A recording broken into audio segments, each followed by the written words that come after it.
అందరికి కూడా నేను చెప్పేది ఏంటంటే మా ఊరు చిన్నది. అయితే ఇద్దరు పోటీ బాగానే పడ్డారు. కాంగ్రెస్, టీఆర్ఎస్ ఇద్దరు పడ్డానికి కూడా బాగుండదని చెప్పి కొంతమంది నాయకులు కూడా వచ్చి కూడా నేను కూడా ఉన్న ఆ రోజు నాడు నా ముందరే జరిగింది. నేను ఇవాళ కొన్ని డబ్బులు ఇస్తాను. రేపు ఇంకా కొన్ని డబ్బులు రేపు పొద్దున ఇస్తాను. కడుమ హ్మ్, మన ఎలక్షన్ అయిపోయే వరకు ఇస్తా అని చెప్పి ఒప్పుకున్నాడు ఆయన. సరే ఇక సరే డబ్బున్నోడు కదా! ఇక లేనోళ్ళు ఇట్లా లేనోళ్ళు కష్టానికి ఎలక్షన్‌లో ఖర్చు పెట్టడానికి ఇబ్బంది అయిద్ది కాబట్టి, సరే మరి అయితే తీయరు అని చెప్పి నేను వీడిని కూడా ఒప్పించి, నువ్వు కూడా ఎవరో నడవని ఊరు డెవలప్‌మెంట్ కొరకు ఏదనుకో నడవని అని చెప్పని అన్నాం. ఇంకా తర్వాత ఇక పైసలు అడుగుతా అంటుంటే వచ్చేవరకు వీళ్ళకు ఈ పైసలు ఒప్పుకున్న పైసలు ఈయన పైసలు దగ్గర పెట్టుకోవడం మమ్మల్ని అందరూ ఆటాడిచి మమ్మల్ని పిచ్చలో చేసిండు. డబ్బు ఉన్నదని చెప్పి అహంకారంతో మమ్మల్ని అది చేసిండు అన్న దొరుకుతున్నా ఉద్దేశంతోటి అందరూ జర కోపం వచ్చి వీళ్ళు తిరగబడ్డారు. తిరగబడి అది చేసి ఇది చేసినప్పుడు న్యాయపరంగా చూస్తే మరి ప్రమాదకరం చేయవచ్చునా గవర్నమెంట్ చేయాలి మాకు తెలియదు.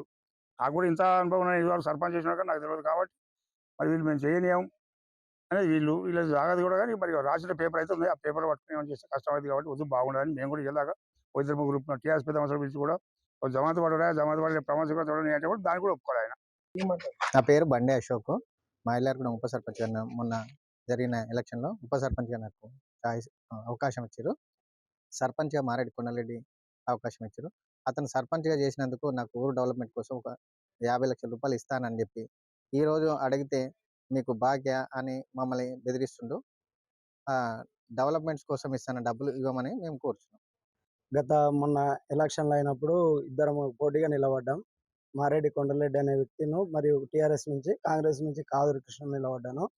అయితే ఊరందరూ జరిగిన పెద్ద మనుషులందరి ముందల సరే ఊరు చిన్నది కాబట్టి డెవలప్మెంట్ కోసం గుడి ఇంకో 2-3 కడదాము అని చెప్పేసి ఎవరైతే పైసలు ఎక్కువ ఇస్తామో వాళ్ళకు ఏది సర్పంచ్ పదవి వదిలిపెట్టి మిగతా వాళ్ళని విత్డ్రా చేసుకుందామని ఊరు డెవలప్మెంట్ కోసం మాట్లాడినాము. సరే అని చెప్పేసి నేను విత్డ్రా చేసుకున్నాను ఊరు డెవలప్మెంట్ కోసం.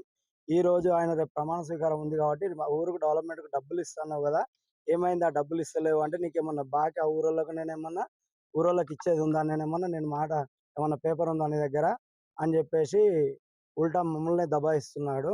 అసలైన తొలి వెలుగు. ఫాలో వాట్సాప్ @తొలి వెలుగు official.